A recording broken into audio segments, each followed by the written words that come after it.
အမေကထီပေါက်လို့ရွက်နဲ့တန်းရတော့ကျွန်တော်တို့မောင်နှမ3ယောက်စလုံးကိုစာအိတ်တအိတ်စီပေးတယ်ဖွင့်ကြည့်လိုက်တော့ညီလေးနဲ့ညီမလေးကဘန်ကတ်တကက်စီရပြီးကျွန်တော်စာအိတ်ထဲကနေတော့တစ်ချက်တန်တင်းကားပြ2ပြားပဲကျလာတယ်ကျွန်တော်ကြောင်အန်းဖြစ်နေတာကိုမြင်တော့အမေမျက်နှာမှာစိုးရိမ်စိတ်လေးဖြစ်ပြေးသွားပြီးတာကြီးမင်းညီနဲ့ညီမကမင်းအဖေစောစောစီးစီးဆုံးသွားလို့ဒုက္ခအများကြီးခံခဲ့ရရှာတာဒါကြောင့်အမေကသူတို့ကိုတက်ညာတဲ့အနေနဲ့တယောက်ကိုတန်းစီပေးလိုက်တာပါအကိုကြီးဖရဆိုတော့မင်းသူတို့နဲ့မလူပါနဲ့နော်ဟုတ်ပြီလားကျွန်တော်ကိုဘော်ကရှော်လုံးလို့အယောင်လွင့်နေတဲ့အနှွေးတွေကိုငုံကြည့်ပြီးလီမိတက်အကြိုက်ဖက်နှက်စီးထားတဲ့ညီလေးနဲ့တစိအကောင်စားအိတ်လွယ်ထားတဲ့ညီမလေးစီအကြည့်ရောက်သွားမိတယ်အမေကတော့အဖေဆုံးတုန်းကကျွန်တော်လည်း10နှစ်ပဲရှိသေးတယ်ဆိုတာကိုမေ့နေပုံရတယ်ကောင်းပါပြီကျွန်တော်မလူပါဘူးနောက်ဆိုအမေကိုလှုပ်ကြွေးပြုစုရမယ့်တာဝန်ကိုလည်းကျွန်တော်မလူတော့ပါဘူးတာကြီးမင်းမသဘောလဲဒီနှစ်တန်းကြောင်းနဲ့ပဲငါ့ကိုအမေလို့မခေါ်တော့ပဲအဆက်အသွယ်ဖြစ်တော့မလို့လားအမေအဆက်အသွယ်ဖြစ်တာမဟုတ်ပါဘူးဒါပေမဲ့ဒီနေ့ကစပြီးအမေရဲ့စားစိတ်စေးဖိုးဝါကအားလုံးကိုကျွန်တော်တို့3ယောက်မျှခံကြမယ်နောက်ပြီးအမေကို3ယောက်လှည့်ပြီးပြုစုကြမယ်လူကြီးသူမျိုးရှိတာမင်္ဂလာတပါပဲဒီလိုကံကောင်းခြင်းမျိုးကိုကျွန်တော်တယောက်တည်းလက်ဝဲကြီးအုပ်လို့ပဲကောင်းမလဲဘယ်ဖြစ်မလဲဒါဆိုမင်းညီနဲ့ညီမဘယ်လောက်ပင်ပန်းလိုက်မလဲဘာပင်ပန်းစရာရှိလို့လဲမနှက်ဖြန်ကြရင်အမေဝတ်စားနဲ့အတုံးဆောင်တွေကိုဒီကိုပို့ပေးမယ်တအိမ်ကို4လစီကွက်တိတစ်နှစ်ပဲ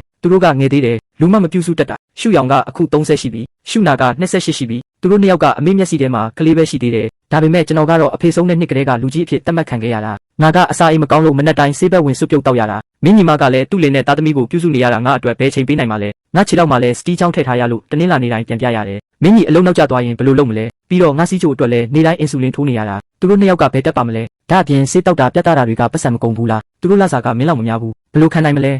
ဲအမေကကျွန်တော်နဲ့ကျွန်တော်မိမသူ့အတွက်လုပ်ပေးခဲ့တာတွေကိုအကုန်သိနေတာပဲဒါပေမဲ့ကျွန်တော်တို့မို့လို့သူဂယုမဆိုင်ခဲ့တာပဲမတက်ရင်ဖြည်းဖြည်းချင်းတင်ပေါ့အခုသူတို့မှတယောက်ကိုတန်းစီရှိနေတာပဲဒီလောက်ပတ်စံလေးတော့ဂယုဆိုင်နေမှာမဟုတ်ပါဘူးဘာလို့လဲရှုဟွာအမေကမင်းအိမ်မှာကောင်းကောင်းမွန်မွန်နေနေတာကိုဘာလို့ငါတို့နှစ်ယောက်ကိုကြွေးခိုင်းရတာလဲမင်းတို့လည်းအမေရဲ့သားသမီးတွေဖြစ်နေလို့ပေါ့သူတို့မျက်နှာတွေနီးရဲပြီးစွတ်တရွညှင်းဆန်နေကြတော့မယ်ဒါကမတူဘူးလေမင်းကအကိုကြီးပဲတာဝန်ပိုယူရမှာပေါ့ရှုဟွာမင်းမနာလို့ဖြစ်နေတာမဟုတ်လားအမေကစုငွေတွေကိုငါတို့ကိုပေးလိုက်လို့မနာလို့ဖြစ်နေတာဒါအမေပတ်စံအမေပေးချင်တဲ့သူပေးမှာပေါ့မင်းနဲ့ပါဆိုင်လဲအမေထီထိုးတဲ့ပတ်စံကဘယ်ကရလဲမင်းတီလားကျွန်တော်အလုပ်စဝင်ကလေးကအမေကိုတစ်လ9000ဈေးပေးခဲ့တာအမေကဒီပတ်စံနဲ့နေတိုင်းထီထိုးပြီးကျန်တဲ့ပတ်စံကိုဟိုနှစ်ယောက်ကိုခိုးပေးနေတာအားလုံးရင်ထဲမှာအသိပဲအဲ့ဒါတော့ဘာဖြစ်လဲမင်းကအမေကိုပေးပြီးပြီပဲဒါအမေပတ်စံဖြစ်သွားပြီအမေကြိုက်တယ်လို့သုံးမှာပေါ့ကျမ်းပြင်ပေါ်ကတင်းကားပြ2ပြားကကျွန်တော်အရင်ကပေးဆက်ခဲ့တဲ့မြကိုလောင်ပြောင်းနေတယ်လို့ပို့ပြီးမျက်စိစူးစရာကောင်းနေတော့တယ်ကျွန်တော်ဂယုစိုက်တာပတ်စံမဟုတ်ဘူးအထင်ရှားကြီးပက်လိုက်ပြီးစော်ကားတာကိုပဲအကိုကြီးကလည်းတကယ်ကက်ဆေးနေတာပဲအကိုကြီးကလာစာကောင်းတော့ပတ်စံမပူရဘူးလေကျမတို့နဲ့အကိုအလက်လို့မဟုတ်ဘူးတလားမှလာစာ4-5ထောင်ပဲရတာဒီတန်းဆိုတာအကိုကြီးနဲ့မရီတစ်နှစ်တည်းနဲ့ရှာလို့ရတာပဲဘာလို့ငါတို့နဲ့လာလို့နေရတာလဲပြီးတော့အကိုကြီးမှာပတ်စံရှိတာအမေအတွက်ပို့သုံးပြီးတော့ဘာဖြစ်သွားမှာမို့လို့လဲဘာလို့လဲဆိုတော့အကိုကြီးကအကိုအကြီးဆုံးဖြစ်နေလို့ပေါ့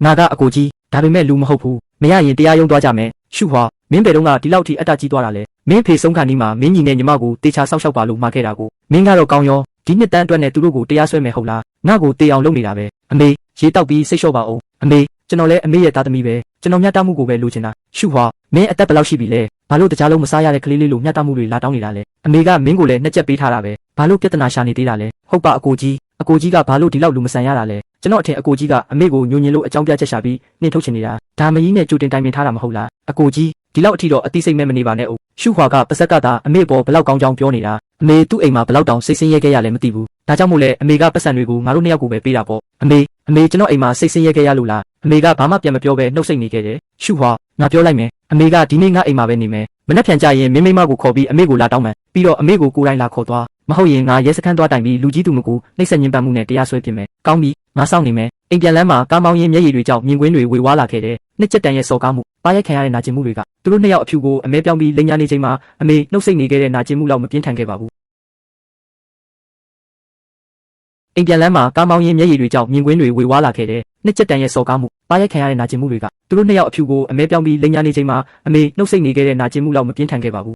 းအဖေဆုံးတဲ့နေ့ကစပြီးအမေရဲ့သားသမီးဆိုတာရှုရောင်နဲ့ရှုနာပဲရှိတော့တာပါအိမ်ရောက်တော့ကျွန်တော်တိတ်တဆိတ်ပဲအမေခံထဲဝင်ခရီးဆောင်အိတ်ထုတ်ပြီးအမေပစ္စည်းတွေကိုစတင်သိမ်းဆည်းလိုက်တယ်ရှင်ဘာလို့တယောက်တည်းပြန်လာတာလဲအမေရောလို့မိမဖြစ်သူကမေးတယ်အမေကညီလေးစီမှာခဏသွားနေမလို့တဲ့ငါ့ကိုသူ့အဝတ်စားတွေတွားပို့ပေးခိုင်းတယ်အမေကနေတိုင်းအင်ဆူလင်ထိုးရတာလေစီးချိုသမားအစားအသောက်ကိုလည်းတီးတန့်ချက်ပေးရတာညီလေးကအဲ့လောက်စိတ်ရှိပါမလားတနင်္လာနေ့တိုင်းခြေထောက်ပြန်ပြဖို့ညီလေးကအချိန်ပေးပြီးလိုက်ပို့နိုင်ပါမလားလို့သူကစိုးရင်ကြီးမေးတယ်ဒါတွေမင်းစိတ်မပူပါနဲ့မိမရအကုန်ပြောပြပြီးပြီနောက်ဆိုရင်တော့အမေကိုကျွန်တော်တို့3ယောက်အလှည့်ကျပြုစုကြတော့မှာပါရှုဟွာဘာတွေဖြစ်ခဲ့တာလဲကျမကိုပြောပြပါဦးလို့သူကထပ်မေးတယ်ဒီနေ့ငါအထိုးခံရတယ်အမေစီကပါတစ်ချက်အရိုက်ခံလိုက်ရတယ်ဒီစကားလဲကြားရောမိမဖြစ်သူကအတော်ကြာအောင်နှုတ်ဆက်သွားပြီးနောက်ကျွန်တော်အနားလျှောက်လာကအိတ်ကိုကူသိမ်းပေးရင်းပြောတယ်သူကရဲစခန်းသွားပြီးကျမတို့ကိုတရားစွဲမယ်ဆိုတာလားဒါတွေကကျမအမေကိုစေကန်းလိုက်ပြပေးခဲ့တဲ့မှတ်တမ်းတွေနဲ့နှစ်တိုင်းအမေကိုပတ်စံလွှဲပေးခဲ့တဲ့ဗန်စရင်တွေပဲကျွန်တော်အဲ့ဒီအချက်လက်တွေကိုယူပြီးတညလုံးစရင်စရာတွေလောက်ကပရင်တာနဲ့ထုတ်လိုက်တယ်နောက်နေ့မနက်စောစောမှာပဲမျိုးရင်းအမြန်ချောပို့ကိုခေါ်ပြီးအမေပစ္စည်းတွေနဲ့အတူပို့လိုက်တယ်မ ကြခင်မှာပဲညီလေးစီကဖုံးဝင်လာတဲ့အကိုကြီးနဲ့မလီခမရတို့ဘာသဘောလဲဘာလို့အမေကိုအိမ်မော်ကနှင်းချလိုက်တာလဲအမေကထီနှစ်တန်းပေါက်လို့ကျွန်တော်နဲ့ညီမလေးကိုတတန်းစီပေးပြီးခမရတို့ကိုနှစ်ချက်ပဲပေးတယ်ဆိုတဲ့အကြောင်းပြချက်နဲ့အမေကိုမောင်းထုတ်ရလားခမရတို့မှာအတိစိတ်ရောရှိသေးရဲ့လားဆွေမျိုးတွေကလည်းဝင်ပြောကြတယ်ရှုပါမင်းတို့လင်မယားကလည်းလုံလုံးပါတယ်ကို့အမေကိုဒီလိုလုပ်ရလာ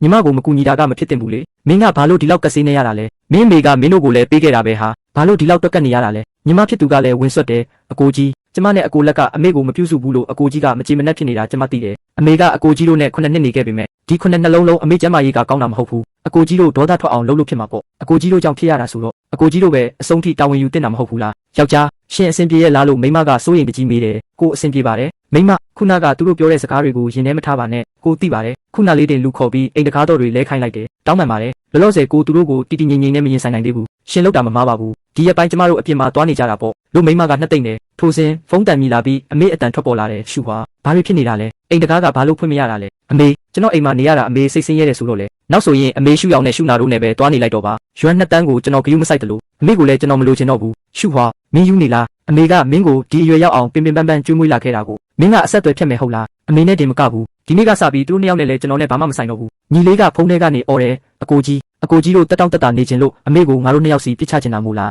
ငါပြောလိုက်မယ်မဖြစ်နိုင်ဘူးလုံးဝမဖြစ်နိုင်ဘူးအကိုကြီးကငါတို့ဘဝကိုဖျက်ဆီးချင်နေတယ်ဆိုရင်ငါတို့ကလည်းအကိုကြီးကိုကောင်းကောင်းမွန်မွန်နေရအောင်ထားမှာမဟုတ်ဘူးကောင်းပြီလေအကုန်လုံးပျက်စီးကြတာပေါ့ကျွန်တော်ဖုန်းကိုတန်းချလိုက်တယ်သူတို့၃ယောက်ရဲ့မျက်နှာစာအစ်စ်မှန်ကိုတိတိကျကျမြင်လိုက်ရပြီးမှုလုံးဝသိမခံချင်တော့ဘူးစိတ်ကိုငြိမ်အောင်ထားပြီးအလုပ်ထဲမှာပဲအာယုံစိုက်ကအလုပ်လုပ်နေလိုက်တယ်ဒါပေမဲ့ခဏနေတော့အဲ့ကျိုကောင်းတာကကောင်းမလေးပြတလဲပြေးလာတယ်ဘော့ရှုဒုက္ခပါပဲဘော့ရဲ့ညီနဲ့ညီမကအမေဖြစ်သူကိုကုမ္ပဏီရှိထိခေါ်လာပြီးရန်ကားနေကြတယ်ဘော့ကအတ္တကြီးပြီးအနိုင်ကျင့်တယ်ညီနဲ့ညီမကိုအနိုင်ကျင့်တဲ့အပြင်အမေရင်းကိုတော့နှိပ်စက်တယ်ဆိုပြီးပြောနေကြတယ်ဘော့ကိုထွက်ရှင်းခိုင်းပြီးစူပူတောင်းကျမ်းနေကြတယ်ကုမ္ပဏီအပေါက်ဝရောက်တော့ညီလေးကအော်ဟစ်နေတယ်ရှုပါမင်းအခုထွက်ခဲ့စမ်းမင်းမကျေနပ်တာရှိရင်ငါတို့စီလာခဲ့လေဘာလို့အမေပေါ်အမဲဖြတ်နေရတာလဲအမေကမင်းကိုပင်ပင်ပန်းပန်းပြုစုပြောထောင်ခဲ့တာမင်းကိုကြောင်းထားပေးဖို့ငါနဲ့ညီမလေးကိုတောင်ကြောင်းမထားပေးခဲ့ဘူးမင်းကတော့အခုလူရဝင်နေပြီဆိုတော့အမေကိုအိမ်ပေါ်ကနေတန်းပြီးနှင်ချလိုက်တာပဲရှုရောက်မင်းဘာတွေလျှောက်ပြောနေတာလဲငါပေးတဲ့ကြောင်းလာခတွေကိုမင်းတို့နှစ်ယောက်ကိုယ်တိုင်ယူပြီးရှောက်လေပစ်ခဲ့တာလေအဲ့ဒါဘလို့လုံးငါအမှားဖြစ်သွားရတာလဲမင်းကိုငါပြောလိုက်မယ်ထပ်ပြီးငါ့ကိုနာမည်ဖြတ်နေမယ်ဆိုရင်ရဲခေါ်လိုက်မယ်ဒီအခါမှာတော့ညီမဖြစ်သူကပတ်ဝန်းကျင်ကိုလှည့်ပြီးငိုယိုဟန်ဆောင်ကပြောတော့တယ်ကိုအားလုံးပဲကြည့်ကြပါဦးရှင်ဒါကကျမရဲ့အကိုကြီးကောင်းပါတယ်အင်အားသုံးပြီးအနိုင်ကျင့်တယ်ငငယ်ကလေးကကျမနဲ့အကိုလက်ကိုအနိုင်ကျင့်လာတာသူပြောတာနည်းနည်းလေးနားမထောင်တာနဲ့ကျမတို့နှစ်ယောက်ကိုကန်ကြောက်တော့တာပဲအခုကျမတို့ကိုအနိုင်ကျင့်လို့မရတော့ဘူးဆိုတော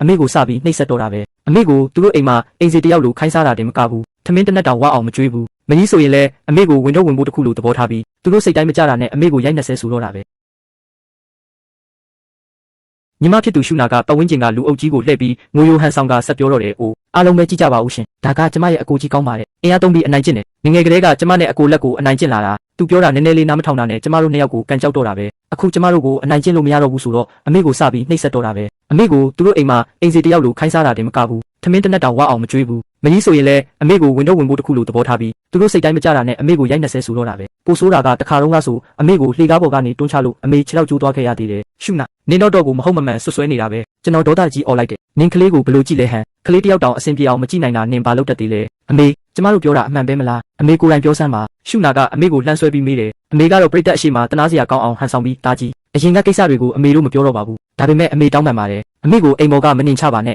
အမေကငငယ်ကလေးကမင်းမောင်လေးကိုပိုချစ်ပြီးညီမလေးကိုပြစ်ထားခဲ့မိတယ်အမေသူတို့ကိုအားနာတယ်လို့စောစောစီးစီးဆုံးသွားတဲ့မင်းဖေကိုလည်းမျက်နှာပူရတယ်မင်းမောင်နဲ့ညီမကအခုနေရတာအဆင်မပြေရှာဘူးအမေသူတို့စီသွားပြီးဒုက္ခမပေးချင်တော့ဘူးအမေဘာမှမတောင်းဆိုပါဘူးအမေကိုကရင်တစ်လုံးနဲ့ထမင်းတစ်လုံးကျွေးရင်ရပါပြီမဟုတ်ဘူးကရင်တော့မလိုပါဘူးအမေကျမ်းပြင်ပေါ်မှာပဲအိပ်ပါမယ်ဘေးကကြည့်နေတဲ့လူအုပ်ကြီးကဘာမှမသိပဲဝင်ပြီးဆဲဆိုကြတော့တယ်ငါတော့တကယ်ကိုကြည့်မနေနိုင်တော့ဘူးဒီလိုမိဘအပေါ်မသိတတ်တဲ့တားမိုက်မျိုးကိုစုံမရမယ်ကို့အမေရင်ခောက်ကိုနှိပ်စက်ရဲတယ်တကယ်ကိုရက်ဆက်လွန်းတယ်ရဲကိုအမြန်လန်းတိုင်ပြီးဒီတိရစ္ဆာန်ထက်ရုပ်တဲ့ကောင်ကိုဖမ်းခိုင်းလိုက်မိမရတော့အမေကိုမေးတဲ့ကောင်အမေသားမရှိရင် तू ဒီနေ့လိုနေရမျိုးဘယ်ရောက်မလဲဆိုတာမတွေးဘူးတနာစရာကောင်းလိုက်တာတမိသားစုလုံးအကြီးဆုံးရဲ့အနိုင်ကျင့်တာခံနေရတယ်တကယ်ကိုနှလုံးသားမရှိတဲ့အကိုကြီးနဲ့တိုးနေတာပဲထိုစဉ်ရှုရောင်ကအမေနာကပ်ပြီးတိုးတိုးလေးကောက်ချစ်စွာပြောလိုက်တယ်အမေကျွန်တော်ပြောသားပဲဒီနီလန်းကအလုပ်ဖြစ်ပါတယ်ဆိုကြည့်နေလိုက်ဒီတခါတော့အကိုကြီးကအမေကိုအိမ်ပြန်ခေါ်သွားရမှာပဲဒါပေမဲ့ငါသားအငယ်လေးဒုက္ခရောက်ရင်ဘယ်လိုလုပ်မလဲအမေကတိုးတိုးလေးမေးပြန်တယ်အကိုလက်ကျမကြည့်ရတဲ့လောက်တော့ဒီတခါပြီးရင်အကိုကြီးအမေကိုလွယ်လွယ်နဲ့နှင်ထုတ်ရဲတော့မှာမဟုတ်ဘူးရှုနာကထောက်ခံတယ်မိမမင်းဘာလို့ဒီကိုရောက်လာတာလဲကျွန်တော်အံ့ဩသွားမိတယ်ကျွန်တော်မိမကအမေရှုရောင်နဲ့ရှုနာတို့ကိုစိုက်ကြည့်ပြီးလူအုပ်ကြီးကိုလှည့်ကကျဲလောင်စွာပြောလိုက်တယ်အမေမောင်လေးနဲ့ညီမလေးကိစ္စတွေကဒီအဆင့်ထိရောက်လာပြီဆိုတော့လေအားလုံးကပဲကျမတို့ဘက်ကအမှန်တရားကိုဝေဖန်ပေးကြပါဦးတလကိုစားစရိတ်9000ပါလူအုပ်ကြီးကဟိုးကနေဖြစ်သွားတယ်တလ9000လားဟမ်ငါလာစားတောင်9000နေဘူးမောင်လေးနဲ့ညီမလေးမင်းတို့ကပါဇက်ကတာအကိုကြီးကမကောင်းဘူးပြောနေကြတာ မင်းတို့အကိုကြီးအလုတ်စဝင်ကလေးကအမေစီကိုလာစင်မပြတ်စားစရိတ်ထောက်ပံ့လာတာ10နှစ်တိတိရှိပြီနှစ်တွေအကြာကြီးစုဆောင်းလာတဲ့အဲ့ဒီပတ်စံပမာဏကမနှဲမနှောပဲအဲ့ဒါကိုမှမကောင်းဘူးလို့ပြောရသလားရှုနာအမေခြေထောက်ကတကယ်ပဲငါလေကားပေါ်ကတွန်းချလို့ကျိုးသွားတာလားဟုတ်တယ်လေအမေကအမြဲတမ်းခမရတို့နဲ့နေတာပဲဘာပဲဖြစ်ဖြစ်ခမရတို့ကောင်းကောင်းမပြုစုလို့ပေါ့ရှုနာကစကားထစ်ပြီးပြန်ပြောတယ်အဲ့ဒီတုန်းကနင်ကအမေကိုမိုးရွာတဲ့ကလေးသွားကြုတ်ခိုင်းလို့အမေမတော်တဆချော်လဲကြတာမဟုတ်ဘူးလားအဲ့တုန်းကစေတနာရှင်တယောက်ကရဲတိုင်ပေးလို့ရဲမှတ်တမ်းထဲမှာကိုယ်တိုင်မတော်တဆချော်လဲခြင်းဆိုပြီးအထင်ရှားရေးထားတာကိုမေ့သွားပြီလားပြီးတော့အမေစေးုံတက်ရတုန်းကစုစုပေါင်းရွမ်းနှစ်သိန်းကုန်တာကိုမင်းတို့နှစ်ယောက်တပြားမှမဆိုင်ခဲ့ဘူးလေရှုရောင်မင်းကလည်းအကိုကြီးအတွက်နဲ့အမေကမင်းတို့နှစ်ယောက်ကိုကြောင်းမထားပေးဘူးလို့ပြောနေတယ်တကယ်ပဲလားအဲ့တုန်းကမင်းတို့နှစ်ယောက်ကြောင်းမှာစာမတင်မဲနေတိုင်းကြောင်းပြေးပြီးရှောက်လဲနေတာလေအမေကလည်းမင်းတို့ကိုအလိုလိုက်ထားတော့မင်းတို့အကိုကြီးတိတဲ့အချိန်မှာမင်းတို့ကြောင်းကနေအထုတ်ခံလိုက်ရပြီအမေမိမိဘာသာပြန်ပြောစမ်းပါဦးအဲ့တုန်းကမောင်လေးနဲ့ညီမလေးကြောင်းမတက်ရတာလားဒါမှမဟုတ်ရှုဟွာကြောင်းမတက်ရတာလားရှုဟွာစာတော်လုံးလို့တက္ကသိုလ်အောင်မြင်ခဲ့တာတော့အမေကကြောင်းထားဖို့ပတ်စံမရှိဘူးအလုပ်စောစောထွက်ပြီးမောင်နှမတွေကိုလှုပ်ကြွေးပါလို့ပြောခဲ့တာလေနောက်ဆုံးရှုဟွာကတက္ကသိုလ်တက်ရင်အိမ်ကနေတပြားမှမတောင်းပါဘူးလို့ကတိပေးပြီးအတန်းပိုင်ဆရာမကပါဝိုင်းဖြန့်ဖြေပေးလို့ဒါအမေကသူ့ကိုကြောင်းတက်ခွင့်ပေးခဲ့တာမဟုတ်လားအမေကအခြေအနေမကောင်းတာမြင်တော့လေတံပြောင်းပြီးချွေးမလေးရအမေတို့ကတမိသားစုတဲ့သားတွေပဲဟာရှိတာတွေကိုအိမ်ပြန်မှပြောကြရအောင်ဒီမှာလူတွေအများကြီးနဲ့ပုံရိပ်မကောင်းဘူးအမေလည်းလူအများကြီးကြားထဲမှာပုံရိပ်မကောင်းဘူးဆိုတာသိတာပဲကိုဒါဆိုအမေဘာလို့ရှုရှုနာတို့နဲ့တူရှုဟွာရဲ့ကုမ္ပဏီထိလာပြီးတောင်းကြရတာလဲဘာလို့သူ့ကိုမဟုတ်မမှန်ဆွဆွဲရတာလဲသူဒီနေ့လိုယာဒူးနေရာမျိုးရောက်အောင်ဘလောက်ပင်ပန်းခဲ့ရလဲဆိုတာအမေမသိဘူးလားအမေအခုလိုလုပ်တာကသူနှစ်ပေါင်းများစွာစူးစမ်းခဲ့တဲ့များကိုအလားတဖြစ်သွားစေနိုင်တယ်အမေကဒီသားကြီးကိုလုံးဝမချစ်ဘူးပဲဒါဆိုလဲအခုလူအများကြီးရှိမှအမေဘလောက်အထိပက်လိုက်လဲဆိုတာကိုအားလုံးကိုပြလိုက်ကြတာပေါ့ဒါကလွန်ခဲ့တဲ့9နှစ်လုံးအမေကိုဆေးရုံလိုက်ပြပေးခဲ့တဲ့မှတ်တမ်းတွေပဲအမေရဲ့စီးချိုယောဂဟောင်းအတွက်ကျမတို့လာစဉ်ပုံမှန်ကျန်းမာရေးစစ်ဆေးပေးခဲ့ပြီးကျမနဲ့ရှုဟွာကနေတိုင်းအလှည့်ကျအင်ဆူလင်ထိုးပေးခဲ့တာ9နှစ်လုံးတရက်မှမမေ့ခဲ့ဘူးအဲ့တုန်းကအမေခြေထောက်ကျိုးပြီးညာဘက်ခြေထောက်မှာစတီးကွင်းထည့်ထားရတော့ကျမတို့နှစ်တိုင်းအစ်စ်လဲပေးတယ်ကျမတို့ဇနီးမောင်နှံနှစ်ယောက်စလုံးအလုပ်ကနေတနင်္လာနေ့တိုင်းခွင့်ယူပြီးအမေကိုစစ်စစ်ချက်ပြန်ပြပေးခဲ့တယ်ဘယ်တော့မှမငြင်းညူခဲ့ဘူးအမေအစားအိမ်မကောင်းလို့အစားမဝင်တာကိုရှုဟွာကစိတ်မကောင်းဖြစ်ပြီးဆေးနီးကောင်းတွေလိုက်ရှာပေးခဲ့တယ်ဆေးဘက်ဝင်စွပ်ပြုတ်မိရလာတော့လဲအမေကမချက်တတ်ဘူးဆိုလို့ကျမမနက်6နာရီကလေးကထားပြီးအမေအတွက်တီးတန့်ချက်ပြုတ်ပေးပြီးမှအလုပ်သွားခဲ့ရတာဒါတွေအားလုံးကိုအမေမမှတ်မိတော့ဘူးလားဒါကကျမတို့အမေကိုနှိပ်စက်တဲ့နီလန်းလားအမေရဲ့ဟိုသားနဲ့သမီးနှစ်ယောက်ကရောအမေကိုဒီလောက်အထိဂရုစိုက်ဘူးလို့လား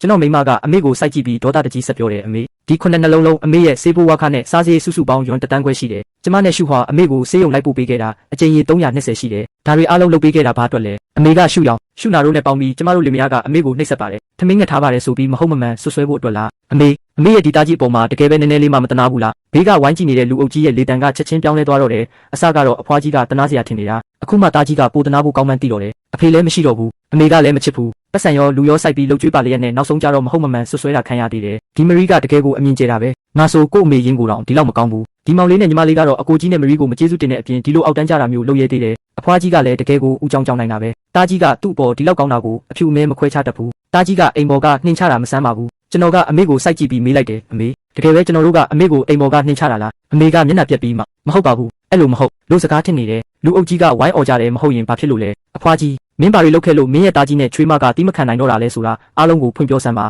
ကျွန်တော်မိမကပဲအမှန်တရားကိုထုတ်ပြောလိုက်တယ်အမေဘာလို့အားလုံးကိုဖွင့်မပြောတာလဲအမေတီနှစ်တန်းပေါက်တုန်းကဒုတိယသားနဲ့တတိယသမီးကိုတယောက်တန်းစီပေးပြီးတားကြီးကိုကြတော့နှစ်ချက်ပဲပေးခဲ့တယ်ဆိုတာကိုလေလူအုပ်ကြီးပိုးပြီးယုံယုံတဲတဲဖြစ်သွားတယ်ဘယ်လောက်လဲနှစ်ချက်လားငါနားမကြားမတာမဟုတ်ပါဘူးနော်နှစ်ချက်တဲလားဒါကတားကြီးမိသားစုကိုတမင်တက်တက်စော်ကားတာပဲတားကြီးကပတ်စံရောလူရောစိုက်ပြီးပြုစုတာကြတော့နှစ်ချက်ရပြီဘာမှမလုပ်တဲ့မောင်လေးနဲ့ညီမလေးကရွံတန်းစီရတယ်ဟုတ်လားဒီအဖွားကြီးရဲ့နှလုံးသားကတော့တကယ်ကိုပတ်လိုက်လွန်တယ်တားကြီးတို့ဒီမခံတာမဆန်းတော့ပါဘူးရှုဟွာကနောက်ဆိုအမေကိုပြုစုရမယ့်တာဝန်ကိုမောင်နှမ3ယောက်မျှခံကြရအောင်လို့ပဲပြောတာကိုအမေကစွတ်တရွတ်ညင်းပြီးသူတို့2ယောက်ကိုရှုဟွာပေါ်အိုးမဲတုတ်ခိုင်းတယ်ကျမတို့ကိုအတ္တမအမေကိုပြန်ခေါ်ခိုင်းဖို့နှိပ်စက်တယ်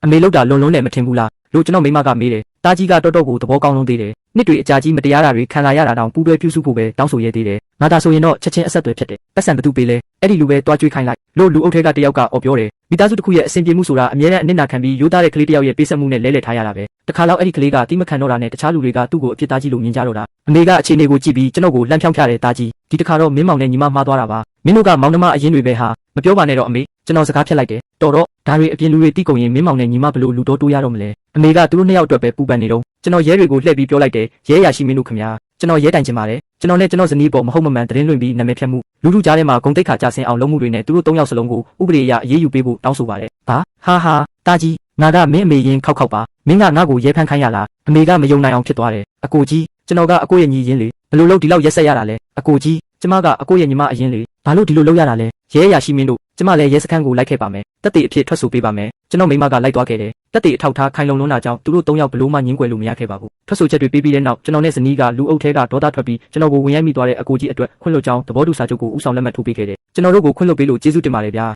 နောက်ဆိုကျွန်တော်စိတ်ကိုထိမ့်ပါမယ်ဒေါသအလျောက်မလုပ်တော့ပါဘူးလို့အဲ့ဒီအကိုကြီးကပြောရှာတယ်ရဲအရာရှိကကျွန်တော်တို့ကိုပြောတယ်မင်းတို့အမေနဲ့မောင်နှမတွေကတော့အပြစ်ကိုဝန်ခံသွားကြပြီဥပဒေအရဆိုရင်မင်းတို့ဘက်ကခွင့်မလွတ်ဘူးဆိုရင်သူတို့ကို3ရက်ထိန်းသိမ်းရပါလိမ့်မယ်ကျွန်တော်တို့အမေအတွက်တော့ခွင့်လွတ်ကြောင်းစာချုပ်လက်မှတ်ထိုးပေးနိုင်ပေမဲ့ကျန်တဲ့2ယောက်အတွက်တော့မရပါဘူးအမားလို့ရင်ပြစ်ဒဏ်ခံရမှာပဲလို့ကျွန်တော်ပြက်ပြက်တသားပြောလိုက်တယ်ကျွန်တော်နဲ့ဇနီးရဲစခန်းကနေထွက်လာခဲ့ကြတယ်ကားမောင်းပြီးရဲစခန်းအပေါက်ဝါကနေဖြတ်သွားတော့အမေကတယောက်တည်းအထီးကျန်စွာရက်နေတာကိုမြင်လိုက်ရတယ်အဲ့ဒါကကျွန်တော်ငငယ်ကကျောင်းဆင်းချိန်မှာအဖေလာကြိုမကိုကျောင်းဝအပေါက်ဝါမှာမျောလင်းတကြီးစောင့်ဆိုင်နေခဲ့တဲ့ပုံစံနဲ့တူနေခဲ့တယ်နှမျောစရာကောင်းတာကကျွန်တော်ဘဝမှာအဖေကိုဘယ်တော့မှပြန်မတွေ့နိုင်တော့တယ်လို့အမေကလည်းသူ့ကိုအချစ်ဆုံးဖြစ်ခဲ့တဲ့တားကြီးကိုထာဝရဆုံးရှုံးလိုက်ရပြီဆိုတာပါပဲကားပေါ်မှာမိမဖြစ်သူကတုံဆိုင်နဲ့မေးတယ်ကျမတို့တကယ်ပဲအမေကိုပြစ်ထားတော့မှလားဘယ်လိုလုပ်ဖြစ်နိုင်မှာလဲရှုရောင်နဲ့ရှုနာကငါတို့တုန်းကလို့အမေကိုအနစ်နာခံပြီးပဲပြုစုပါမလဲဒါဆိုစိတ်ချရပါမလားရှုရောင်ရဲ့စိတ်တဲ့အရာအခုလိုမျက်နှာပြပြီးပြီဆိုတော့သူလုံးဝပြစ်ထားလိုက်တော့မှာဒါဆိုဘယ်လိုလုပ်မလဲအခုဒီကိစ္စကတမျိုးလုံးဟိုးကြော်နေပြီသူတို့ကဘာထက်လို့အောင်မလဲဘာမှမဖြစ်ဘူးဒီကိစ္စတွေအားလုံးပြီးရင်ငါတို့တခြားဒေသကိုပြောင်းရွှေ့ပြီးလုပ်ငန်းချဲ့ထွင်ကြစို့ကံကောင်းကျင်တော့ကုမ္ပဏီကအဲ့ဒီမှာလုပ်ငန်းသိရှိနေတယ်ငါတို့လည်းအဲ့ဒီမှာမင်းရဲ့အမေရောက်ခမကိုတပါးတည်းစောက်ရှောက်လို့ရတာပေါ့မိမဖြစ်သူမျက်ရည်ဝဲလာပြီးခေါင်းညိပြရှာတယ်နောက်နေ့မှာယာတုပြောင်းရွှေ့ဖို့စာရွက်စာတမ်းတွေတင်လိုက်ပြီးလုပ်ငန်းလွှဲပြောင်းမှုတွေစတင်လုပ်ဆောင်ခဲ့တယ်အိမ်ပြန်ရောက်တော့မိမဖြစ်သူပစ္စည်းတွေတိတ်နေတာကိုမြင်ရတယ်ထိုစဉ်လူတစ်ယောက်အိမ်ကိုရောက်လာပြီးမစ္စတာရှူဝါခင်ဗျာမင်္ဂလာပါကျွန်တော်ကဂျင်ချန်ရှိနေရုံကရှိနေပါမိခင်ဖြစ်သူဒေါ်ဝမ်ချိုးခင်ရဲ့လွှဲအပ်ညွှန်ကြားချက်အရအမေကိုလှုပ်ကြွေးပြုစုမှုဆိုင်ရာပြဋိပက္ခနဲ့ပတ်သက်ပြီးတရားရုံးမှာတရားစွဲဆိုထားပါတယ်တတ်မှတ်ထားတဲ့ရက်အတွင်းတရားရုံးကိုလာရောက်ဖြေရှင်းပေးဖို့အကြောင်းကြားအပ်ပါတယ်အကယ်၍ရင်ကြားစေချင်တယ်ဆိုရင်တော့အချိန်မရွေးဆက်သွယ်နိုင်ပါတယ်ဗျာကောင်းပါပြီသိရတာဝမ်းသာပါတယ်တရားရုံးမှာပဲတွေ့ကြတာပေါ့လို့ကျွန်တော်အေးအေးဆေးဆေးပြန်ပြောလိုက်တယ်ပြီးတော့ကျွန်တော်မိမကိုလှည့်ပြောလိုက်တယ်စိတ်မပူနဲ့မိမအိမ်ပြောင်းမဲ့ကိစ္စကိုမထိခိုက်စေရဘူးကိုရှိနေငါပြီးအားလုံးကိုအကောင်းဆုံးဖြေရှင်းလိုက်မယ်ဖုန်းဆက်လိုက်တော့ရောက်ခမဖြစ်သူကဝမ်းသာအားရပြောရှာတယ်ကောင်းလိုက်တာမင်းတို့တွေငါအနာပြန်လာပြီးအတူတူနေပေးကြမယ်ဆိုတော့တကယ်ကိုဝမ်းသာပါတယ်ရှုမိသားစုရဲ့ရှုပ်ထွေးပွေလီလာတဲ့ကိစ္စတွေကင်းဝေးသွားပြီးတဲ့နောက်ကျွန်တော်ကဘာကြီးဟာတိတ်ဆိတ်အေးချမ်းသွားပြီးကိုပိုင်ချိန်တွေပိုရလာခဲ့တယ်တဖြည်းဖြည်းနဲ့ဒီလိုရိုးရှင်းပြီးအတိတ်ပဲရှိတဲ့ဘဝကိုနေသားကြလာခဲ့တယ်မျက်စိတမိတ်အတွင်း3လကုန်လွန်သွားပြီးတရက်ခွင်းလေးကိုရောက်ရှိလာခဲ့တယ်ဒီ3လအတွင်းအမေရောရှုရောင်ရောရှုနာရောကျွန်တော်စီဖုန်းတစ်ချက်တောင်မဆက်ခဲ့ကြသလိုကျွန်တော်လည်းအေးဆေးဆေးနေခဲ့ရတယ်ဒီတစ်ခါတရက်ခွင်းကိုမင်းကိုယ်တိုင်တက်ရောက်တာအကောင်းဆုံးပဲလို့ရှိနေကအကြံပြုတာကြောင့်မိမနဲ့တိုင်ပင်ပြီးကျွန်တော်ကိုယ်တိုင်တရားရုံးကိုသွားခဲ့တယ်တရက်လိုခုံမှထိုင်နေတဲ့အမေရှုရောင်နဲ့ရှုနာတို့ကကျွန်တော်ကိုရန်သူအလားမုန်းတီးခြင်းအပြည့်နဲ့စိုက်ကြည့်နေကြတယ်ကျွန်တော်စိတ်ထဲမှာအကြိမ်ကြိမ်တန်တရားဝင်မိဘူးတယ်ငါကတကယ်ပဲအမေလမ်းဘေးကကောက်ရလာတဲ့ကလေးလားဆိုတာပဲမဟုတ်ရင်သူငါ့ကိုဘာလို့ဒီလောက်အထိမချစ်ရတာလဲအသေးကွဲလို့မတက်ခံစားရဆုံးအချိန်တုန်းကအမေတော်ပုတ်တန်နဲ့ကျွန်တော်တော်ပုတ်တန်ကိုခိုးယူပြီး DNA မိဘသားသမီးစစ်ဆေးမှုတောင်တွားလုပ်ခဲ့ဘူးသေးတယ်ဒါပေမဲ့နှမျောစရာကောင်းတာကစစ်ဆေးချက်ရလက်အရကျွန်တော်တို့ကတားမိရင်းခောက်ဖြစ်နေခဲ့တာပါပဲ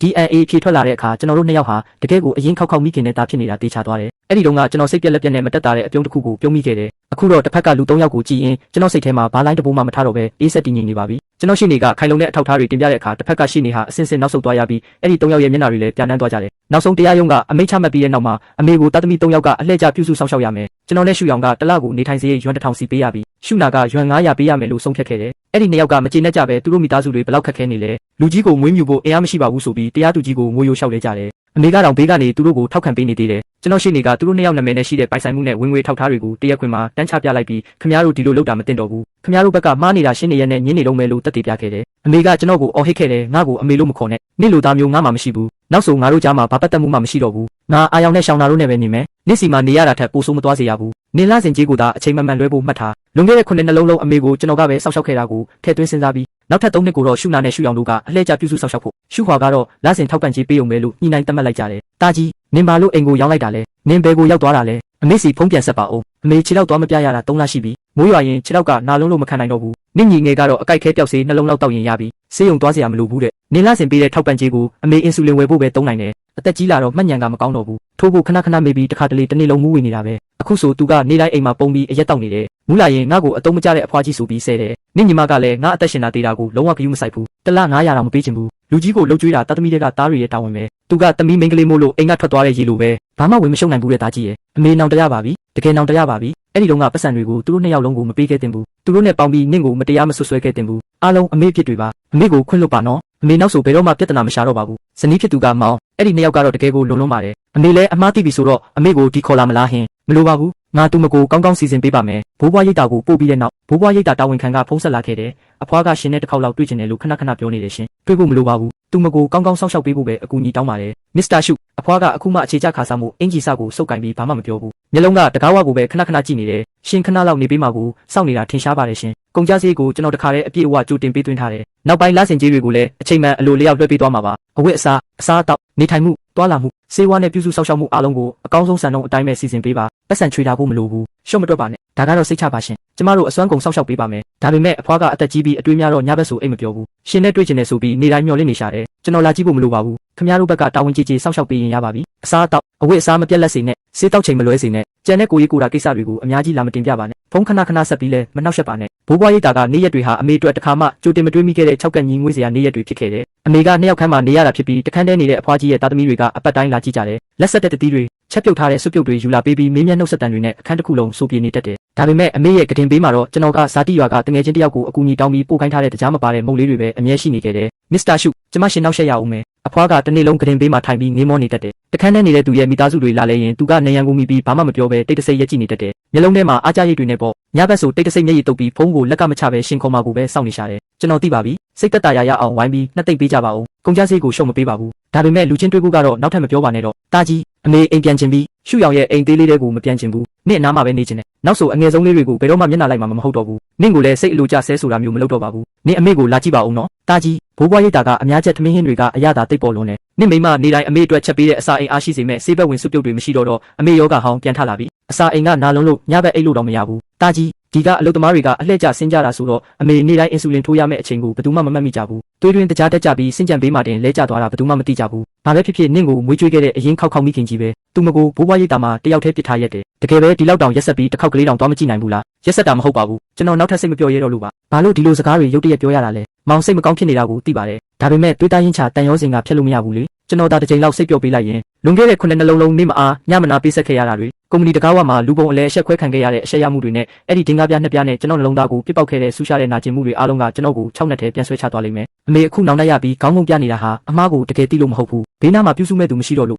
နောက်ကနေလိုက်ရှင်းပေးမဲ့သူမရှိတော့လို့ပဲဇနီးဖြစ်သူကအကြာကြီးတိတ်ဆိတ်သွားပြီးနောက်ဆုံးမှာတော့ကျွန်တော်လက်ကိုပဲတင်းတင်းကြပ်ကြပ်ပြန်ဆုပ်ကင်ပေးထားတော့တယ်အမေကိုတွားတွေးဖို့ကိစ္စကိုလည်းနောက်ထပ်လုံးဝမပြောတော့ပါဘူးသူကျွန်တော်ကိုနားလည်ပေးတယ်ကျွန်တော်အသက်8နှစ်သားမှာဖခင်ဆုံးပါသွားပြီးနောက်အကိုကြီးအဖရာဆိုတဲ့တန်ချေချင်းကိုအောင်ရဲတီးခံပြီးနှစ်ပေါင်း30လုံးလုံးထမ်းပိုးခဲ့ရတာကိုသူနားလည်တယ်နှလုံးသားတစ်ခုလုံးပုံအော်ပြီးပေးဆက်ခဲ့တာဟာအဆက်ခွဲခံရမှုနဲ့အထင်ရှားမျက်နှာလိုက်မှုတွေပဲပြန်ရခဲ့တာကိုသူနားလည်တယ်မချစ်လို့မဟုတ်ပဲမချစ်ရဲတော့တာကိုသူနားလည်တယ်နောက်ပိုင်းနေ့ရက်တွေကတော့ရေနွေးနွေးလေးနဲ့နှက်ထားတဲ့လက်ဖက်ရည်လိုပဲရိုးရှင်းပေမဲ့တောက်ပြီးရင်လေချောင်းထဲမှာချုံငိမ့်တဲ့အရာသာကြံရစ်ခဲ့တယ်လို့ပါပဲကုမ္ပဏီအစ်စ်မှာကျွန်တော်တာဝန်ယူခဲ့တဲ့ project ကအကြီးအကျယ်အောင်မြင်ခဲ့ပြီးတိုင်းဒေသကြီးညွှန်ကြားရေးမှုအဖြစ်ယာတူတိုးကလစာလဲနှစ်ဆတိုးခဲ့တယ်အမေရဲ့စေဘိုးဝါကနဲ့နှလုံးသွေးကြောချက်စတန်ဖိုးတွေအတွက်မိုးလင်းတဲ့အထိအေးရေးပြက်ခံပြီးအချိန်ပိုအလုပ်လုပ်เสียမလို့တော့ဘူးရောက်ခမကလည်းကျွန်တော်တို့ရဲ့နေထိုင်မှုဘဝကိုလိုလေသေးမရှိဂရုစိုက်ပေးတယ်မနက်တိုင်းစံပြုတ်ပူပူလေးချက်ပေးတယ်ညဘက်ဆိုမီးလေးထုံပြီးစောင့်တယ်ပိတ်ရက်ဆိုရင်ကျွန်တော်တို့ကိုမြေကမ်းနားလမ်းလျှောက်ခေါ်တယ်တန်းကြံနဲ့လက်ပတ်တယ်ရှုမိသားစုရဲ့အဆုံးမရှိတဲ့တောင်းဆိုမှုတွေမတရားဆွဆွဲမှုတွေနဲ့စူညံတန်တွေမရှိတော့တဲ့အခါမှာဘဝကဒီလောက်တောင်ပုတ်ပါလို့ရမှန်းကျွန်တော်သိလိုက်ရတယ်6လအကြာမှာဇနီးတဲ့ဟာကိုဝင်ရှိနေပြီဆိုတာသိလိုက်ရတော့ကိုဝင်စစ်ဆေးချက်စာရွက်ကိုကင်ထားတဲ့ကျွန်တော်လက်တွေတုံရင်နေခဲ့တယ်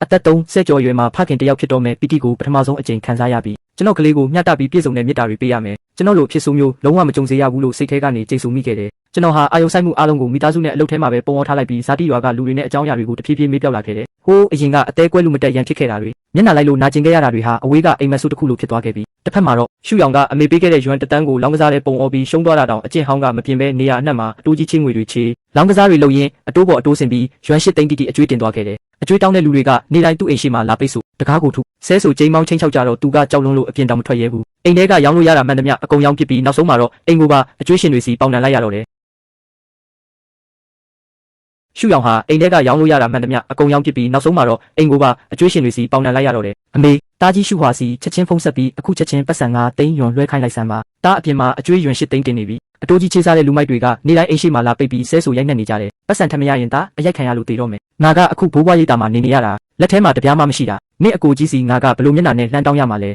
ဘာလို့တောင်းရခက်ရမှာလဲအမေတို့ကတားကိုအချစ်ဆုံးလေရှိတဲ့ပတ်စံအကုန်လုံးကိုတားနဲ့ရှုနာကိုပဲပေးခဲ့တာမလားအခုရှုဟာကပတ်စံရောအာနာရောရှိနေတာယွန်းတောင်းကနန်းတိန်ကနန်းဆိုတာသူ့အတွက်ကစားစရာလိုပဲဟာကိုအမေမတားကိုမကူညီရင်ဘသူကကူညီမှာလဲတားတေသွားတာကိုပဲထိုင်ကြည့်နေတော့မလို့လားကျွန်တော်ကတော့သူနဲ့စကားအရှိကြီးပြောမနေတော့ပဲရှေ့နေကတဆင့်တရားဝင်ရှေ့နေစာကြုံတော်ကိုတန်းပို့ခိုင်းလိုက်တယ်ဘိုးဘွားရိတ်တာကိုထပ်မံနှောက်ယှက်ရေးဒါမှမဟုတ်ကျွန်တော်အမေကိုလာပြီးပတ်သက်ရင်ချက်ချင်းရဲတိုင်ပြီးဥပဒေအရအပြတ်သက်အရေးယူမယ်လို့ပြက်ပြက်သားသားတတိပေးလိုက်တယ်ရှုရောင်တယောက်ရှေ့နေစာရလိုက်တော့မှလုံးဝအစိမ်သေးသွားပြီးဘိုးဘွားရိတ်တာကိုတွားပြီးပြဿနာမရှာရဲတော့ဘူးနေစားအလုပ်တွေရှောက်လုပ်ပြီးကုတ်ကုတ်လေးကတ်အသက်ဆက်နေရတော့တယ်တစ်ချိန်ကအကန့်တက်ထုတ်တစိပ်ပါစနီးကဖက်နှက်တွေစီးပြီးမောက်မာရိုင်းဆိုင်ခဲ့တဲ့အရေးရောင်တွေလုံးဝပြက်ကွယ်သွားခဲ့ပြီးရှုနာရဲ့ဘဝကလည်းပိုပြီးမတက်တာခဲ့ပါဘူးသူမကရခဲ့တဲ့ယွန်းတတန်းနဲ့တစိပ် original အိတ်တွေကြောက်တံပဒမားတွေကိုစီးစိမ်မဲ့ဖြုံးတီးပစ်ခဲ့ပြီးလင်ယောက်ျားနဲ့ကလေးကိုလည်းလုံးဝပစ်ထားခဲ့တယ်သူ သူမရဲ့လင်ယောက်ျားကတော့ဒီလိုအတ္တကြီးပြီးကိုကျိုးရှာတာကိုမခံနိုင်တော့တဲ့အပြင်သူမကမိခင်နဲ့မောင်ဖြစ်သူတို့နဲ့ပေါင်းပြီးအကိုကြီးနဲ့အကိုကြီးဇနီးတို့ကိုမတရားဆွဆွဲပုတ်ခတ်ခဲ့တာကိုသိသွားတဲ့အခါမှာတော့စိတ်ကုန်ချင်းကြီးစွာနဲ့တိုက်ရိုက်ပဲကွာရှင်းခွင့်တောင်းခဲ့တယ်။ကွာရှင်းကြစို့ငါတို့ကွာရှင်းရအောင်ရှုနာဟာအိမ်အောင်တက်တန်းအတွင်းအလားဟကဖြုံးတီးခဲ့ပြီးမိခင်တယောက်ရဲ့တာဝန်ကိုပြက်ကွက်ခဲ့တာကြောင့်တရားရုံးကကလေးအုပ်ထိန်ခွင့်ကိုဖခင်ဖြစ်သူထံပေးအပ်ခဲ့ပြီးသူမကိုတော့ပိုင်ဆိုင်မှုတပြားမှမပေးဘဲအိမ်ပေါ်ကမောင်းချခဲ့တယ်။သူမဟာတစိမ့်ရှိအိတ်ကြီးလွှဲထားပေမဲ့အိမ်လာကတော့မပေးနိုင်တဲ့အထိလမ်းပိတ်သွားတဲ့အခါအမေဖြစ်သူကိုတတိယလာပြန်တဲ့အမေသမီးဆက်ပြီးမရှင်းတန်နိုင်တော့ဘူး။ယောက်ျားကကွာရှင်းလိုက်ပြီးကလေးကိုလည်းသူယူသွားပြီးသမီးမှတပြားမှမကြံပဲအိမ်ပေါ်ကဆင်းလာရလို့အိမ်လာကတော့မပေးနိုင်တော့ဘူး။အမေသမီးကိုမြန်မြန်ကူညီပါဦး။အကိုကြီးကိုသမီးကိုခေါ်ထားပေးဖို့အသက်ဆက်ဖို့ပတ်စံတချို့ပေးဖို့ပြောပေးပါဦးအမေရဲ့ငါမှဘာမျက်နှာရှိလို့တွားပြောရမှာလဲနင်တို့မောင်နှမနှစ်ယောက်ရဲ့ကျေးဇူးမသိတတ်တဲ့ဆရာကြီးကြောင့်နင့်အကိုကြီးရဲ့နှလုံးသားကိုငါကိုယ်တိုင်ခွဲထုတ်ပစ်ခဲ့တာနင်တို့ကိုယ်တိုင်ရွေးခဲ့တဲ့လမ်းပဲအခုဘလောက်ပဲခက်ခဲပါစေကိုယ့်ဘာသာကိုပဲဆက်လျှောက်ကြတော့ငါလည်းမကူညီနိုင်ဘူးတွားပြောဖို့လည်းမျက်နှာမရှိဘူးအဖွားကြီးအသေးနင့်ကိုမွေးထားတာဘာအတုံးကြလဲအရေးကြီးတဲ့အချိန်ကြတော့တစ်စက်မှအတုံးမဝင်ဘူးဘိုးဘွားရိတ်တာတာဝန်ခံကကျွန်တော်စီဖုန်းဆက်လာပြန်တယ်မစ္စတာရှုကျမဒါကိုရှင့်ကိုမပြောဘဲမနေနိုင်လို့ပါအဖွားကနေတိုင်းမိုးမလင်းခင်ကလေးကကိုကိုပေအောက်မှာတွားထိုင်နေတာတနေ့ကုန်ပဲထမင်းလည်းမစားအိတ်လည်းမပြောနဲ့ခန္ဓာကိုယ်ကတရက်ထက်တရက်ပိုဆိုးလာတယ်။ပါဇက်ကလည်းရှင့်နာမည်ကိုပဲထက်ခါတလဲလဲရွတ်နေပြီးရှင့်ကိုနောက်ဆုံးတစ်ခေါက်လောက်တွေ့ရဖို့ပဲမျှော်လင့်နေရှာတယ်။သူမကိုတေချာဂရုစိုက်ပေးဖို့ပဲဒုက္ခပေးပါရစေဦးမယ်။ကုန်ကြစည်အားလုံးကိုကျွန်တော်လစဉ်အချိန်မှန်အပြည့်အဝလွှဲပေးပါမယ်။ခင်ဗျားတို့လည်းစိတ်မကောင်းမဖြစ်ပါနဲ့။ကျွန်တော်ကိုလည်းလာမဖြောင်းဖြပါနဲ့တော့ဖုံးချလိုက်ပြီးတဲ့နောက်ကျွန်တော်တစ်တာတဲ့ကဒင်္ဂပြနှစ်ပြားကိုအန်ဆွဲတဲ့ပြန်ထက်ကဗီဒီယိုတကားကိုပိတ်လိုက်တယ်။ဒါဟာဆိုးရွားလာတဲ့အတိတ်ကာလတစ်ခုကိုပိတ်ဆို့လိုက်တယ်လို့ပါပဲ။ရက်တွေလတွေကုန်လွန်သွားပြီးဇနီးတဲ့ရဲ့ဘိုက်ကလည်းတရက်ထက်တရက်ပိုကြီးလာခဲ့တယ်။မိဖွားမဲ့ရက်ကစောင်းဦးစမှဖြစ်တာကြောင့်ကျွန်တော်မလိုအပ်တဲ့လူမှုရေးအခမ်းပွဲတွေအကုန်လုံးကိုဖျက်လိုက်ပြီးနေ့တိုင်းအချိန်မှန်အိမ်ပြန်ကဇနီးတဲ့နဲ့အတူရောက်ခမနဲ့အတူကလေးဝစ်စားတွေကလေးကတင်တွေကိုပြင်ဆင်ရင်းအိမ်ထဲမှာနှွေးထွေးတဲ့မျောလင်းချက်တွေနဲ့ပြည့်နေနေခဲ့တယ်။မစ္စတာရှုမကောင်းတော့ဘူးရှင်။ရှင့်အမေကရုတ်တရက်အုံနောက်သွေးကြောပြတ်သွားလို့ကျမတို့အစွမ်းကုန်ကယ်တင်ခဲ့ပေမဲ့မမီလိုက်တော့ပါဘူး။လူကဆုံးသွားပါပြီ။ဇနီးတဲ့ကမေးတယ်မောင်အိမ်ကအခြေအနေတစ်ခုခုဖြစ်လို့လားဟင်။ငါဇာတိရွာကိုတစ်ခေါက်ပြန်သွားရမယ်။မင်းအိမ်မှာပဲစိတ်အေးလက်အေးနဲ့မိဖွားဖို့ပြင်ဆင်နေပါ။မောင်အမေကိုပဲမင်းကိုစောက်ရှောက်ပေးဖို့အပ်ခဲ့မယ်။နာရေးကိစ္စပြီးတာနဲ့ငါချက်ချင်းမင်းစီပြန်လာခဲ့မယ်။ရင်ခွဲယုံတကားဝကိုရောက်တော့ရှုရောင်နဲ့ရှုနာတို့လည်းရောက်နေကြတယ်။သူတို့နှစ်ယောက်လုံးရဲ့မျက်နှာတွေကထုံထိုင်းအေးဆက်နေပြီးဝမ်းနဲ့ရိတ်တစုံတစများမရှိကြဘူး။အမေရဲ့နာရေးစည်းကိုဘသူကစိုက်ထုတ်ရမလဲဆိုတာကိုပဲတိုးတိုးတိတ်တိတ်ငင်းခုန်နေကြတယ်။အကိုကြီးအကိုရောက်လာတာတော်သေးတာပေါ့။အမေတော့ဆုံးပြီ။နာရေးစည်းကတော့အကိုပဲစိုက်ရမှာပေါ့နော်။အကိုကဒီလောက်ချမ်းသာနေတာပဲဥစ္စာ။အမေရဲ့နာရေးကိစ္စကိုငါပဲအဆအဆုံးစီစဉ်ပေးမယ်။ဒါပေမဲ့ဒီကိစ္စပြီးရင်ငါတို့မောင်နှမ၃ယောက်ကြာမှအပြတ်ပဲ။နောက်ဆိုဘာပတ်သက်မှုမှမရှိချေ။ကျွန်တော်နာရေးကူညီမှုအသင်းကိုဆက်သွယ်ပြီးရွာရဲ့ဒလိထုံးစံအတိုင်းအမေအတွက်ရိုးရှင်းတဲ့နာရေးပွဲတစ်ခုလုပ်ပေးခဲ့တယ်။လာရောက်ဂါရဝပြုမဲ့ဆွေမျိုးမိတ်ဆွေလည်းမရှိ။စီကားတိုက်မြိုက်တဲ့အခမ်းအနားလည်းမဟုတ်ပဲအုတ်ကူရှိမှကျွန်တော်တယောက်တည်းရရင်ဂူပေးမှန်ပေါ်ကအမေတက်ပုံကိုကြည့်ပြီးအကြာကြီးတိတ်ဆိတ်နေမိခဲ့တယ်။အသက်၈နှစ်သားအရွယ်မှာဖခင်ဆုံးပါသွားခဲ့တယ်။အမေကကျွန်တော်ကိုမင်းကအိမ်ကယောက်ျားရင်မကြီးပဲ။မောင်နှမတွေကိုစောက်ရှောက်ရမယ်လို့ပြောခဲ့တယ်။အသက်၁၈နှစ်သားအရွယ်မှာတက္ကသိုလ်အောင်ခဲ့တယ်။ဒါပေမဲ့အမေကပတ်စံမရှိဘူးဆိုပြီးမောင်နှမတွေကိုလှုပ်ကြွေးဖို့အလုပ်ထွက်လုပ်ခိုင်းခဲ့တယ်။ကျွန်တော်ကြောင်းတက်ရင်အလုပ်လုပ်ပြီးတက္ကသိုလ်ကိုဘာသာကိုပြီးအောင်တက်ခဲ့ရတယ်။အသက်28နှစ်အရွယ်မှာအိမ်အောင်ပြုပြီးကိုခြေထောက်ပေါ်ကိုရက်တည်နိုင်ခဲ့တယ်။အမေကိုနားခေါ်ထားပြီး9နှစ်တိုင်တိုင်တရက်မပြတ်ပြုစုလုပ်ကြွေးခဲ့တယ်။ပတ်စံရောလှုပ်အားပါပုံအောပေးခဲ့တယ်။အသက်33နှစ်အရွယ်မှာအမေကထီရွန်း2တန်းပေါက်ခဲ့တယ်။မောင်နှမ2ယောက်ကိုရွန်း1တန်းစီခွဲပေးခဲ့ပြီးကျွန်တော်ကိုတော့ဒင်္ဂပြ2ပြားပဲပေးခဲ့တယ်။မင်းကအကြီးဆုံးပဲသူတို့ကိုညှာရမယ်တဲ့။တဘွားလုံးမှာကျွန်တော်ဟာတားကြီးတယောက်ရဲ့တာဝန်ကိုကျေပွန်ခဲ့တယ်။တားကောင်းတယောက်ရဲ့ဝတ္တရားကိုစောင့်ထိန်ခဲ့တယ်။ဒါပေမဲ့မျှတတဲ့မေတ္တာစစ်တစ်ခုကိုတော့တခါမှမရရှိခဲ့ဘူး။အမေဒီဒင်္ဂပြ2ပြားကိုအမေစီပဲပြန်ပေးခဲ့ပါရစေ။ဒီဘဝမှာအမေကျွန်တော်ကိုပတ်စံမကြွေးတင်ပါဘူး။ဒါပေမဲ့ကျွန်တော်ပေါ်မျှတမှုတစ်ခုနဲ့မိခင်မေတ္တာတစ်ခုတော့အကြွေးတင်ကြံရစ်ခဲ့တယ်။နောက်ဘဝကျရင်ကျွန်တော်အမေလာမလုပ်ပါနဲ့တော့ကျွန်တော်လည်းအမေရဲ့သားလာမဖြစ်ချင်တော့ဘူး။ကျွန်တော်ရှိနေကတစ်ဖက်ကလူ2ယောက်ကိုစာရွက်စာတမ်းတွေကမ်းပေးလိုက်တယ်မစ္စတာရှုကပြောပါတယ်။နောက်ဆိုရေနဲ့တောင်ပတ်စရာမလိုတော့ဘူး။အတိတ်ကလူတွေရဲ့အကြောင်းကိုလည်းမမေးကြပါနဲ့တော့တဲ့။ခင်ဗျားတို့2ယောက်လက်မှတ်ထိုးလိုက်ပါ။ဒီနေ့ကစပြီးဘာပတ်သက်မှုမှမရှိတော့ပါဘူး။ညနေဆောင်မှာအမေရဲ့နာရီကိစ္စပြီးတာနဲ့ကျွန်တော်ရွာမှာအကြာကြီးမနေတော့ပဲချက်ချင်းပဲကျမ်းမျိုးကိုလေရင်နဲ့ပြန်တန်းခဲ့တယ်။လေရင်ပေါ်ကဆင်းချင်းမှာပဲရောက်ခမစီကဖုံးလာတယ်။ဇနီးတဲ့မိဖွားခန်းထဲဝင်သွားပြီးတဲ့ကျွန်တော်ဆေးရုံကိုအပြေးလွှားသွားခဲ့ပြီးမိဖွားခန်းအပြင်ဘက်မှာရင်တထိတ်ထိတ်နဲ့စောင့်ဆိုင်နေမိတယ်။ဂုံယူပါတယ်ရှင်။သမီးရဲ့တနာလေးမွေးပါတယ်။မိခင်ရောကလေးပါကျမ်းပါပါတယ်ရှင်။သမီးလေးနောက်ဆိုသမီးနာမည်ကိုရှုညံအန်းလို့ခေါ်မယ်နော်။တစ်သက်လုံးအေးချမ်းတည်ငြိမ်ပြီးဘဝတစ်ခုလုံးအဆင်ပြေချုံးမွေ့ပါစေလို့အတိတ်ပဲရတယ်။ဖေဖေဒီဘဝမှာအစွမ်းကုန်စူးစမ်းပြီးသမီးလေးကိုကာကွယ်ပေးမယ်။သမီးလေးတယောက်တည်းကိုပဲအပြည့်အဝပုံအော်ပြီးချစ်ပေးမယ်။ဘယ်တော့မှမျက်နှာလိုက်တာမျိုးအဖြစ်ပယ်ခံရတာမျိုးစိတ်တန်ရာကိုသမီးလေးလုံးဝမခံစားရစေရဘူး။နောက်ပိုင်းနေ့ရက်တွေမှာတော့ကျွန်တော်ရဲ့ဇနီးတဲ့ရဲ့ရောက်ခမနဲ့သမီးလေးတို့ဟာကျမ်းမြို့လေးမှာရိုးရှင်းပြီးပျော်ရွှင်စရာကောင်းတဲ့ဘဝကိုဖြတ်သန်းခဲ့ကြတယ်။အလုတ်ကင်ကတည်ငြိမ်ပြီးမိသားစုကတာရတယ်။နေ့တိုင်းအလုတ်ဆင်းလို့အိမ်ပြန်လာရင်ဇနီးတဲ့ရဲ့အပြုံးသမီးလေးရဲ့ကလေးတစ်ပါးဝါဆော့ကစားတန်တွေနဲ့ရောက်ခမပြင်ဆင်ပေးထားတဲ့ထမင်းဟင်းပူပူနွေးနွေးလေးတွေကိုမြင်တွေ့ရတာဟာလူကိုစိတ်အေးချမ်းစေပါတယ်။ကျွန်တော်ဇာတိရွာကိုတခါမှပြန်မသွားတော့သလိုရှုရောင်နဲ့ရှုနာတို့ရဲ့သတင်းကိုလည်းလုံးဝစုံစမ်းမေးမြန်းခြင်းမရှိတော့ပါဘူး။သူတို့ရဲ့ဒုက္ခရောက်ခြင်းကကျွန်တော်နဲ့မဆိုင်သလိုကျွန်တော်ရဲ့ပျော်ရွှင်ခြင်းကလည်းသူတို့နဲ့မသက်ဆိုင်တော့ပါဘူး။တခါတလေမှာကျွန်တော်ကဇနီးနဲ့သမီးလေးကိုခေါ်ပြီးမြစ်ကမ်းနားမှာလမ်းလျှောက်တက်တယ်။နေဝင်စည်းစာကမြစ်ပြင်ကျဲကြီးကိုနီရဲစွာစိုးပန်းနေတာကိုကြည့်ရင်သမီးလေးကဆက်ပြပူဖောင်းလေးတွေနောက်ကိုပြေးလိုက်နေတာ ဇနီးတဲ့ကကျွန်တော်လက်မောင်းကိုတွဲထားတာရောက်ခမကနောက်ကနေရေရေမောမောစကားပြောနေတာတွေကိုကြည့်ရတာလေတူထဲမှာတင်နှွေးထွေးတဲ့အရာတွေပြည့်နေတယ်လို့ပါပဲအဲ့ဒီဒင်္ဂါပြနှစ်ပြားကိုတော့အမေရဲ့အုပ်ကူရှိမှတင်ထားခဲ့ပြီးဖြစ်တယ်လို့မျက်နှာလိုက်ချင်းခံခဲ့ရတဲ့အတိတ်ဆိုးတွေအားလုံးကိုလည်းမြေကြီးထဲမှာပဲတပါးတည်းမြုပ်နှံလိုက်ပါပြီနောက်ဆုံးတော့ကျွန်တော်နားလည်သွားခဲ့တယ်တန်ရောစင်ဆိုတာတစ်ဖက်သက်ပေးဆက်ခြင်းနဲ့အလျှော့ပေးခြင်းမဟုတ်ပဲနှစ်ဦးနှစ်ဖက်အပြန်အလှန်တန်ဖိုးထားမျက်နှိုးခြင်းသာဖြစ်တယ်ဆိုတာကိုပေါ့အကယ်၍ကိုယ့်ပေါ်စိတ်ရင်းမှန်နဲ့မဆက်ဆံတဲ့ဆွေမျိုးသားချင်းတွေနဲ့တွေ့ကြုံခဲ့ရင်အတိတ်ကိုဆွန့်လွတ်လိုက်ပြီးလက်ရှိကိုရှိကလူတွေကိုပဲတန်ဖိုးထားကကိုယ့်ရဲ့မိသားစုအိမ်လေးကိုစောင့်ရှောက်ပြီးကိုယ့်ဘဝကိုပဲအကောင်းဆုံးရှင်သန်ရပါမယ်ဒီနေ့ကစပြီးဒီလောကမှာမျက်နှာလိုက်မှုတွေကြောင့်နှလုံးသားတစ်ခုလုံးကြီးမွားခဲ့ရတဲ့ရှုမိသားစုရဲ့တားကြီးဆိုတာမရှိတော့ပါဘူးဇနီးကိုချစ်သမီးကိုတနာရောက်ခမကိုယိုသေးပြီးပျော်ရွှင်မှုတွေဝန်းရံနေတဲ့တာမန်လူသားရှုဟွာပဲရှိပါတော့တယ်